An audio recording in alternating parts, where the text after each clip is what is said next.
മദ്യപിച്ചെത്തിയാണ് തന്റെ മകളെ സതീഷ് താലി കെട്ടിയതെന്ന് അതുല്യയുടെ പിതാവ് രാജശേഖരൻ പിള്ള. മദ്യപാനവും മകൾക്ക് നേരെയുള്ള ഉപദ്രവവും സീരിയൽ പോലെ തുടർന്നെന്നും പിതാവ്. അതേസമയം ചവറ തെക്കുംഭാഗം പോലീസ് പ്രതിക്ക് എതിരെ ലുക്കൌട്ട് നോട്ടീസ് ഇറക്കും.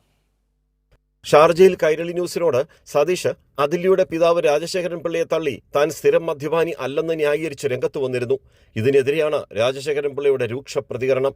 മദ്യപിച്ച് കതിർ മണ്ഡപത്തിൽ കയറി തന്റെ മകളെ താലി ചാർത്തിയവനാണ് സതീഷെന്ന് രാജശേഖരൻ പിള്ള കുറ്റപ്പെടുത്തി. കല്യാണപ്പന്തലിൽ മദ്യപിച്ചിട്ട് കയറിയവനാണ്. എൻ്റെ മകളെ താലി കെട്ടാൻ നേരത്ത് മദ്യപിച്ചിട്ടാണ് കതിർ മണ്ഡപത്തിൽ കയറിയത്. പിന്നെ അവന് മദ്യപാനത്തെ പറ്റി പറയണം. തിരുത്താൻ പലവട്ടം ശ്രമിച്ചു, മാറ്റമുണ്ടാകുമെന്ന് പ്രതീക്ഷിച്ചു. ഒരു ഘട്ടത്തിലും മാറ്റമുണ്ടായില്ല. മദ്യപാനവും മകൾക്ക് നേരെയുള്ള ഉപദ്രവവും സീരിയൽ പോലെ തുടർന്നു. ഇപ്പോൾ എല്ലാം പരിസമാപ്തിയായെന്നും അദ്ദേഹം പറഞ്ഞു. പിന്നെ അത് അങ്ങനെയല്ലേ, അത് അങ്ങനെ തുടർന്നുകൊണ്ടിരിക്കുകയല്ലായിരുന്നു. അങ്ങനെ ഇതൊരു സീരിയൽ പോലെ തുടർന്നുകൊണ്ടിരുന്നത് അവൻ്റെ ഈ മദ്യപാനവും ഉപദ്രവവും. ഇപ്പോൾ ഒരു പരിസമാപ്തി ആയെന്നുള്ളതേ ഉള്ളൂ. തിരുത്താൻ ശ്രമിച്ചു.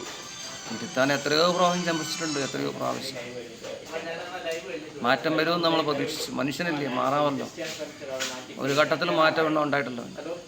പറയുമ്പോഴൊക്കെ മാറുമെന്ന് പറയുന്നതല്ലാതെ ഒരിക്കലും മാറില്ല. ഞാൻ വിചാരിച്ച പെൺകുട്ടി വളർന്നു വരുമ്പോഴെങ്കിലും അവന് മാറ്റം വരുന്നു. അങ്ങനെയൊന്നും ഒരു അറ്റാച്ച്മെൻ്റ് അവനില്ല. പെൺകുട്ടിയെന്നോ ഭാര്യയെന്നോ അങ്ങനെ ഒരു ബന്ധത്തിനോട് ഒരു ആഴത്തിലുള്ള ഒരു ബന്ധം എന്താണെന്ന് പോലും അവന് അറിയത്തില്ല. തങ്ങൾ നൽകിയ പരാതിയിൽ കേസ് പോലീസ് കാര്യക്ഷമമായി അന്വേഷിക്കുന്നു. ശാസ്ത്രീയമായ തെളിവുകൾ ഉണ്ട്. മകളുടെ മൃതശരീരം വിട്ടുകിട്ടാൻ ഇന്ത്യൻ എംബസിയെയും നോർക്കയെയും സമീപിച്ചിട്ടുണ്ടെന്നും അതുല്യയുടെ പിതാവ് പറഞ്ഞു.